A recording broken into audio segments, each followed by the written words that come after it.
기독교 신앙을 한마디로 표현한다면 그것은 바로 회복이라고도 이야기할 수 있을 것입니다. 가장 우선은 죄로부터의 회복, 나아가서는 우리들이 이 땅에서 겪게 되는 온갖 억압과 아픔 그리고 고통으로부터의 회복을 복음을 통해 우리에게 주시는 것입니다. 그런데 이 회복에 한 가지 큰 걸림돌이 있습니다. 바로 마귀가 끊임없이 우리 속에 넣어주는 절망의 생각입니다. 이제 나에게 남은 것은 아무것도 없다라는 그 생각, 즉 회복의 가능성이 아무것도 남아있지 않다는 아주 나쁜 생각입니다. 이 생각 때문에 골리앗 앞에서 이스라엘 군대는 제대로 싸워보지도 못하고 숨어버린 채 포기하고 말았습니다. 이 생각 때문에 가나안 땅에 들어갔던 10명의 정탐꾼들은 그 어떤 시도도 제대로 한번 해보지도 못한 채 안 되겠다, 우리는 끝났다 라면서 절망했습니다.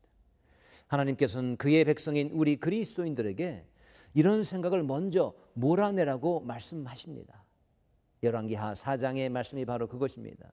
여호와를 경외하던 선지 생도 한 사람이 죽었습니다. 가장인 그가 죽자 남겨진 가족에겐 그야말로 절망이었습니다.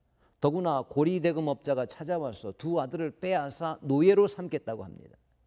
과부는 이때 선지자 엘리사를 찾아가 부르짖으며 도움을 요청합니다. 그런데 이때 엘리사는 도울 생각은 하지 않고 과부에게 이런 질문을 먼저 합니다. 내 집에 무엇이 남아있느냐? 그 가난한 과부의 집에 남아있는 게 뭐가 있다고 이 급박한 상황에 그런 질문을 한단 말입니까? 뭐라도 남아있다면 그녀가 엘리사를 찾아왔을까요? 엘리사의 말에 정신을 차린 그녀는 자신의 집에 무엇이 남아있는지를 찬찬히 살핍니다. 하나님은 없는 것을 보는 것이 아니라 그래도 남아있는 것을 보게 하십니다. 다 사라지고 아무것도 없다고 생각했건만 찾아보니 그래도 남아있는 것이 하나 있었습니다. 기름 한 병이 남아있던 것입니다. 그렇습니다. 그 단 한 병의 기름이 바로 회복의 실마리가 되었던 것입니다. 회복이 일어나려면 반드시 시선의 회복이 필요합니다. 없는 것을 보는 시선에서 있는 것, 그리고 주실 것을 바라볼 줄 아는 시선의 회복이 먼저 필요하다는 것이죠. 그 미망인의 시선이 회복되었을 때 바로 그 남은 것으로서 하나님은 그녀의 가정을 채우셔서 회복시키셨던 것입니다.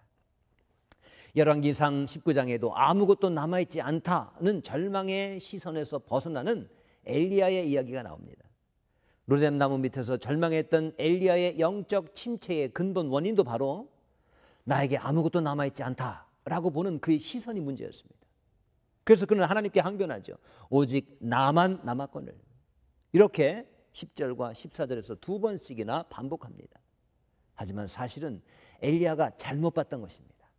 다 사라지고 자기 혼자만 남은 것으로 봤는데 사실은 하나님께서 바알에게 무릎 꿇지 않은 7,000명을 남겨놓으셨던 것입니다. 다 사라지고 자기 몸뚱이만 남았다는 것은 엘리야의 착각이었습니다. 잘 모르고 한 이야기요, 철저한 오해였던 것입니다. 하나님은 엘리야에게서 먼저 이 시선을 회복시키시고 그리고 그 모든 것을 뒤이어서 회복시키십니다. 대선지자 엘리야도 이럴진데 여러분, 우리라고 별 수 있겠습니까?